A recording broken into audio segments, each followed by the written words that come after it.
Hey everyone, and welcome back to Technology Now, a weekly show from Hewlett Packard Enterprise where we take what's happening in the world and explore how it's changing the way organizations are using technology. We're your hosts, Aubrey Lovell and Michael Bird, coming to you from HPE's headquarters in Houston, Texas. Now, in this week's episode, we are sitting down with Mercedes-AMG PETRONAS Formula 1 team driver, George Russell.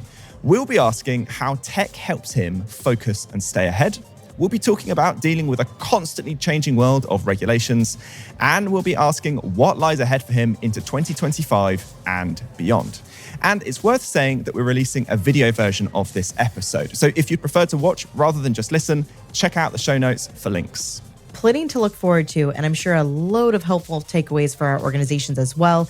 And I know, Bird, you must be in absolute heaven because you love F1 and you get to interview George Russell. So super excited to hear. And if you're the kind of person who needs to know why what's going on in the world matters to your organization, this podcast is for you. And if you haven't yet, subscribe to your podcast app of choice so you don't miss out.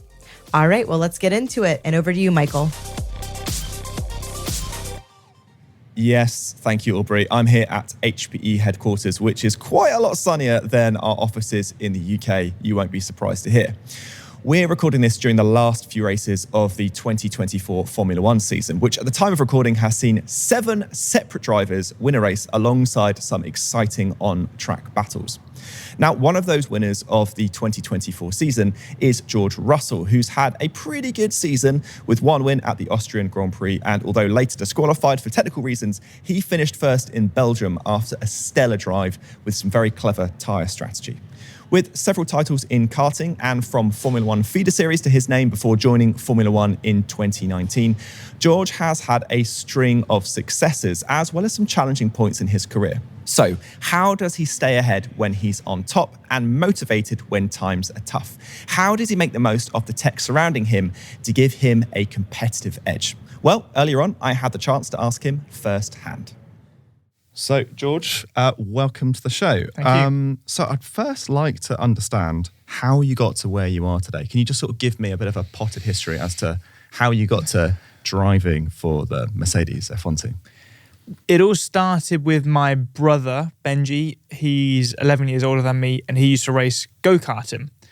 And he got into go-karting through a friend's birthday party, and he did the birthday party when he was 10 or 11 years old. Yeah.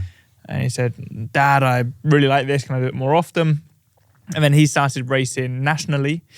And I was just a kid, so I ended up being brought up on the racetrack, following him around. I had a little pedal tractor. I used to pedal around the racetracks. And I'd even have like a water tanker on the back that I'd use to collect the water for the radiators to cool the engine down. And for me, racing has just been my life. So Yeah. I started at 7 years old in go-karting until I was 16. I was racing with my father, who was a mechanic for me. My mum was there looking at all of the setups and writing down all the notes. And then it came onto a European level when I was around 12 years old.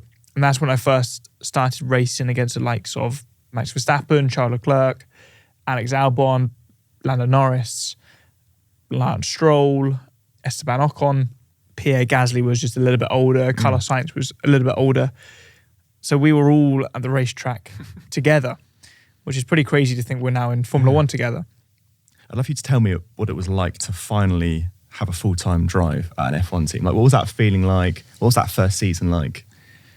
It was definitely very emotional when I found out. Yeah. It was like a dream come true. And What's the first thing you did when you found out? Did you call somebody? I was at a racetrack. I was in Russia, 2018. I was racing F2. It was Sunday morning, and I got a phone call from my manager, Gwen, who said Claire Williams would like to have a chat. And she came in and she said, "You're going to be a Formula 1 driver." Wow. So that was like a really special moment. My parents were at the racetrack. So I literally went straight from the meeting, told my parents, like, need to have a word, and told my parents. And, you know, we all had like a tear in our eye. And I was actually just itching my eye there. I just realized I had a tear in my eye as I had an itch. We had a tear in our eye. It was a huge moment because that's what we'd all been working towards. And now I have a nephew who's starting go-kart, and he's 8 years old. Still debating whether he wants to go through with it or not, or exactly what it is that he likes the most. And my parents are taking care of him. The effort and the sacrifice they're putting into it the same way as they did with me, that is going to set him up the same way as that set me up. And I'm so grateful and thankful I had parents who pushed me, who believed in me, but also wanted to follow this dream. Yeah. Can you just sort of tell me about the physical demands of F1? I think from the outside world, everyone, people are like, oh, it's just driving a car around a track. But it's it is just driving a car around a track. Just like popping to the shops. Yeah. But F1 drivers have big necks. Yeah. Can you Strong necks. Strong necks. My neck doesn't look that big because I've got a huge head, so the perception is not great. So we're strapped into the race car, straps over the shoulders, across the waist, and through the crotch. And if I take a corner at Silverstone, so there's a corner called Copse, where we would go through at about 190 miles an hour, and we'd be having about 5G of force on our body as we corner through. So you're strapped into this car, and suddenly imagine when you go around a roundabout, you get thrown around a lot. It's kind of the same for us, but you're strapped in. So I turn into the corner, and the whole body just wants to go. So your arms are trying to move over, your legs are trying to bend, your head is... Basically, the car's trying to throw you out of the car. But the car's trying to throw you out, the same way as if you go around a roundabout too quickly, you hit your head on the window or whatever. Yeah. So we've got to have a lot of core strength, arms to turn the steering wheel. Our neck is really important because we'd have about 50 kilograms of force pushing through our neck in the opposite direction. So when I do my neck training, I can hold up to about 55 kilos on my neck, which to think, you lay on your bed and you put your head over it and try and hold 50 kilos on your neck. It's pretty serious. And then through our legs and into our back, when we hit the brake pedal, we've got about 180 kilos going through your leg when you hit the brakes. And then the cockpit itself, we have all of these electronical boxes within. We have to wear a really thick fireproof layer. So we have an underlayer, our race suit, balaclava, helmet. So the cockpit's around 60 degrees Celsius. So we can lose up to about 4 kilos in a race, just some fluids in 1.5 hours. So it's a pretty good weight loss routine if you want to do that.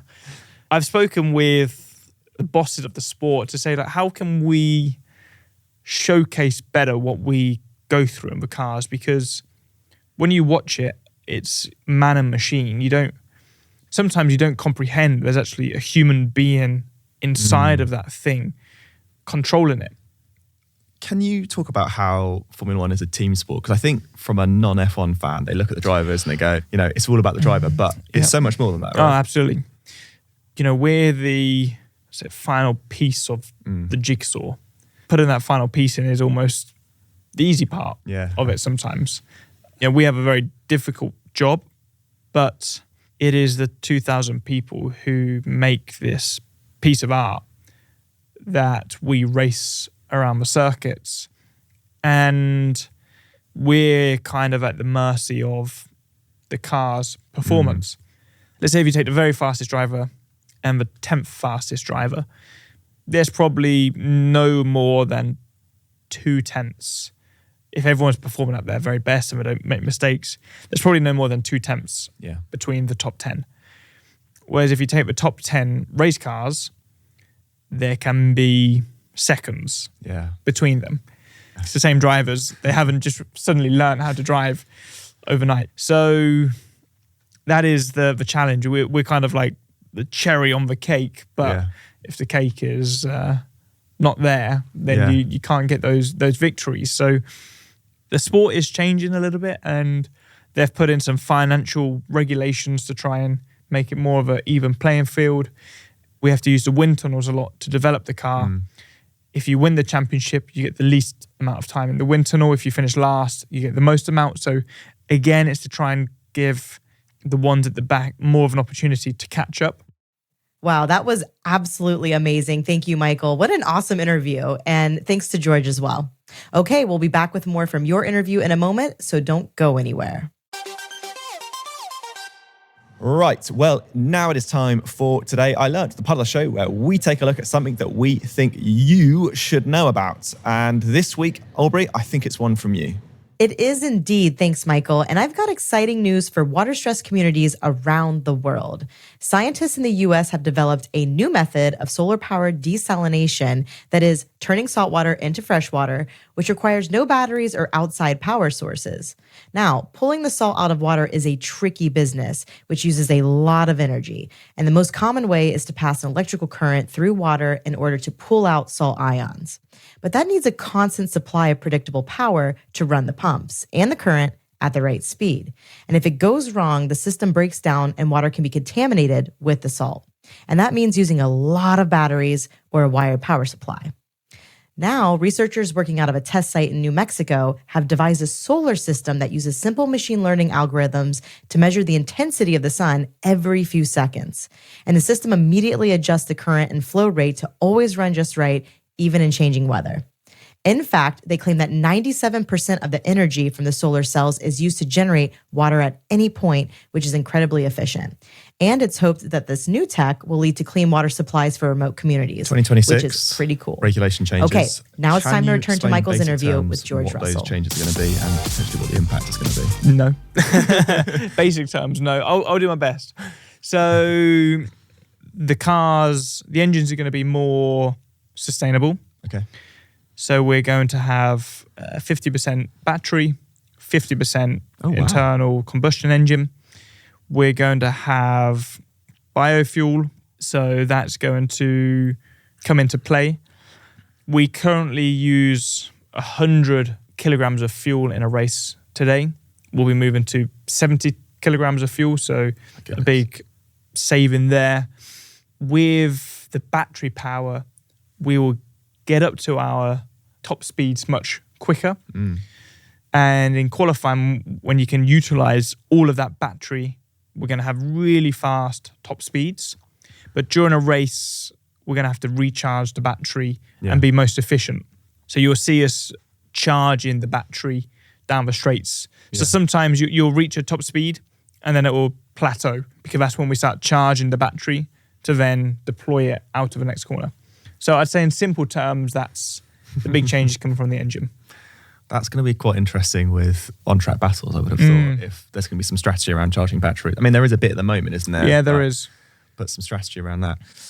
How far ahead are you prepping? You know, I'm presuming the team is already thinking about it, but are you starting to think about it? Is there going to be a different sort of methodology as to how you're going to race? Are you starting to think about that at all? No, definitely working with the team in terms of car development and design. The regulations are still not 100% set in stone, and you're not allowed to work on the cars prior to January the 1st of next year. The engines have already been developed for, I think, probably 2 years now. The engines have been developed, the fuels are being developed. So everyone on that side is working incredibly hard, and we're finding lots of gains at the moment. So that's pretty exciting because Mercedes have had the best engine for the past 10 years now. So I'm hoping that continues. You're hoping for a Mercedes 2014. That's the dream. That's definitely the dream. And the race cars, we know where we want to place it, but it's going to be a new race car again. Yeah. So it will only be when the car drives for the first time. You can correlate the data back to the wind tunnel, back to the CFD, and all of those simulations that we're doing to then make further gains. What lessons do you think our organisations can learn from the way F1 innovates and adapts? That's a bit of a mean question, sorry. Yeah, that's a tough one. What lesson? I mean, I think there's lessons everybody can learn from one another. Formula One is all about efficiencies, precision, quick turnarounds. You know, when we develop a car, we're talking here and now, and we're trying to bring it to the next race. So it's a real high-tempoed environment that we're in, dealing with the pressure and the emotions that the highs and the lows that we go through. with competition. Now, can other organizations learn from that? Yeah. I'm sure yes. I'm sure in some cases it's totally irrelevant and unrelated. But I always like personally looking into other athletes and seeing what they do to hone their skills. 90% is very specific to their sport, but that 10%, just makes me think about a few things. Yeah. So I'm sure that's the same way as when, HPE comes to Formula One and we're working in partnership with Mercedes. We're like, okay, well, this is very specific to Formula One. Yeah. But there's a few things here that we take, because I know at least from our side, there's a lot we've taken from HPE with how they do things here. Amazing. George, thank you so much for joining us. Really appreciate it. It's been an absolute pleasure. Thanks so much for bringing us that interview, Michael. Really, really cool. And thank you so much to George. You can find more on the topics discussed in today's episode in the show notes. Okay, well, we're getting towards the end of the show, which means it's time for This Week in History, a look at monumental events in the world of business and technology, which has changed our lives. Michael, what do you have for us today? Okay, so the clue last week was, it's 1945 and we're hooked on you. Did you get it? I certainly didn't, because it is the anniversary of the first ever helicopter rescue and the first ever use of a rescue winch. Now, the rescue was carried out on a grounded barge, which was sinking in the sea off Fairfield, Connecticut in a major storm. Whilst a lifeboat sent out hadn't been able to get to the stricken ship a mile offshore, fortunately, there was a helicopter factory nearby, and they just so happened to have an experimental winch fitted to one of their craft. How fortunate. Now, whilst helicopters had landed for rescues before, this was the first real use of winches as a tool, and had only been hypothesized and experimented with before, and never in a storm. Now, fortunately, it all went well, and a new era of emergency search and rescue was born. Pretty awesome. And the clue for next week, it's 1967 and 1982. Surgeons put their hearts and souls into these procedures. So we'll talk about that next time. And that brings us to the end of Technology Now for this week. Thank you so much to our guest, George Russell, driver for the Mercedes-AMG PETRONAS Formula 1 team. And to our listeners, as always, thank you so much for joining us. Technology Now is hosted by Aubrey Lovell and myself, Michael Bird. And this episode was produced by Sam Datapaulin with production support from Harry Morton, Zoe Anderson, Alicia Kempson-Taylor, Alison Paisley, Alyssa Mitri, and Camilla Patel. And our social editorial team is Rebecca Wissinger, Judy Ann Goldman, Katie Guarino, and our social media designers are Alejandra Garcia, Carlos Alberto Suarez, and Ambar Maldonado. Technology Now is a Lower Street production for Hewlett Packard Enterprise, and we'll see you at the same time, the same place next week. Cheers.